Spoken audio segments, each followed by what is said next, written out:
Concept for this pine board baffle is we're going to see how far a 22 is lethal, the LR, but in the meantime we're going to fire a couple of rounds out of this Beretta Minx, which is the 22 short. Now, this is a 1/2-inch pine board. The Army established many years ago that it requires 59 foot-pounds to pierce this wood. If a projectile will go through 1/2-inch pine, it's potentially lethal. So what we're going to do, Eric's going to fire his Beretta Minx at close range right in here, and then we're going to keep backing up with a 22 LR out of a 10-22 and to the distance that it will not penetrate this board. Now, to put this in perspective, the 25 ACP has 61 foot-pounds at the muzzle, so it's barely adequate at the muzzle. This is a 22 Minx that shoots short rounds, and we're going to fire it right here, and we're going to see what it does. Let's do it.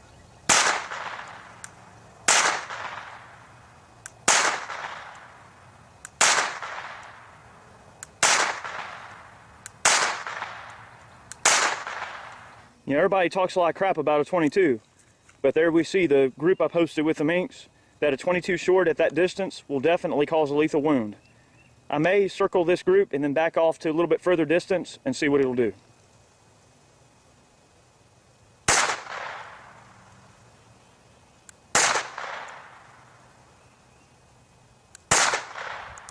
All right, that's enough.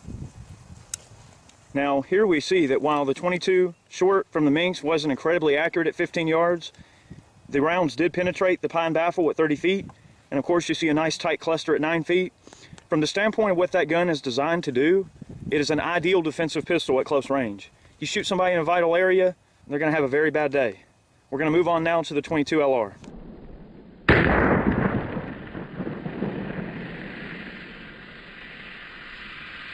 All right, we've now moved out to 100 yards. Chad has his Ruger 10-22. We're going to be firing 22 LR. What kind of ammo is that?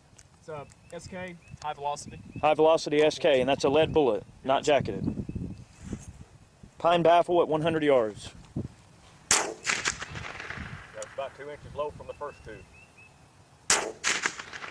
That one's about 5 inches to the left. Now that can hit right where that one hit. All right, so we can show pretty much as expected that a 22 LR will pierce a 1/2-inch pine board at 100 yards. I know this is a gimme, but for the sake of science, we definitely want to work our way up. Set a baseline. Yep, that's our baseline. All right, we've now moved back to 200 yards.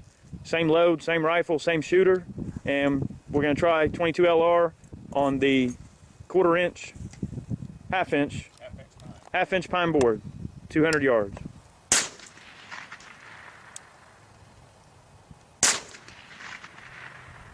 All right, people, there's 3 shots. They hit to the right there on the board. They went cleanly through, and that's at 200 yards. A little more testing can tell what is really capable of. I would like to see some CCI stingers put at really long range, you know, because that's a really hot 22 round. We're going to take this out to a little bit longer distance and see if at 3 and maybe even 400 yards, if we can land a few hits. All right, so now we've gone to another extreme with the 22. We're at 450 yards. Same rifle, same load, and we're going to see what it will do and if it will actually penetrate that 1/2-inch pine board, if we can hit it.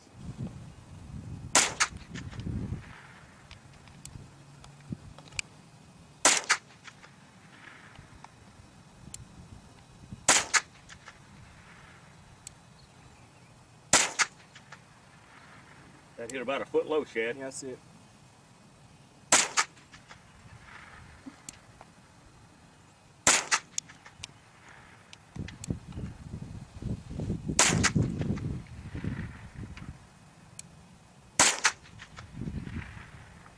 Sounds like you're hitting it. Yeah. You can't see it, there's too much mirage. All right, we can see that at 440 yards, 22 LR penetrated a 1/2-inch pine board, which requires 59 foot-pounds of force. We got 2 good hits there at 440, and then 1 hit low right down there. The holes punched clean through. We did recover one of the projectiles, and we can see the weight retention right on par. All right, Barry, so what can be said about a 22 LR or 22 short? Well, this hole at 440 yards is identical to the one at 30 feet. They're both clean holes. So judging by the old standard of 1/2-inch pine board tests, a 22 will kill you farther than you can shoot it accurately. Yeah, This and that's the thing, you know. 440 yards, 440 yards. They're clean holes. Right, and we see that the Beretta Minx and the 22 short although 22 short is by some standards, woefully underpowered cartridge, at close distance it is capable of saving your life with proper shot placement. The one thing that we can come to gather here from this test is a couple of things. One thing is that you don't want to get shot with a 22 at any distance. Getting shot is getting shot. And people can talk all the crap they want about a 22, but a 22 will kill the crap out of you. Okay? Also, another thing, like Barry said, this distance is further than most shooters are capable of accurately hitting a point target with a 22 anyway. So what that tells us is that at any distance you can hit someone with a 22 accurately, up to this distance, it will potentially cause a lethal wound. That's correct. Also, the one thing I want to make clear with this is that when it comes to like getting shot, shooting someone, if you're in a situation where it's either a survival situation, a prepping situation, let's just say the shit hits the fan type situation where you're trying to defend yourself, if you're in some sort of an engagement with someone, you're in some sort of firefight, whatever, and you get shot with a 22, it's not going to end well for you. I mean, you got to think, you're still going to need some form of medical treatment no matter what. Now granted, while a 22 may not be my first choice for stopping someone in their tracks with one shot, you cannot deny the effectiveness of the cartridge for hurting people. Right. I mean, it will hurt your ass. This at 440 yards would definitely puncture the soft part of someone's abdomen. And you get shot down here, you're in big trouble. Yes. If you have no medical treatment, you're going to die. You may not die today, but you're going to die sometime during the next week. And depending on the type of person you're dealing with, I mean, it can take you out of the fight. Right. Right. And really, when you look at what 5.56 was originally developed towards, with NATO and everything like that, I mean, the whole idea of warfare changed from the point where they don't want to kill you, they want to wound you. Right. They want 4 people to tote you off. So when you're talking about 4 people toting you off, well, that's it. This is like back, if you get in an apocalyptic situation with no medical care, you might as well be in the old West out on the prairie somewhere. If you get a hole in you that you weren't born with, you're probably going to die. That's why the small caliber guns in the old West, people feared any kind of gunshot.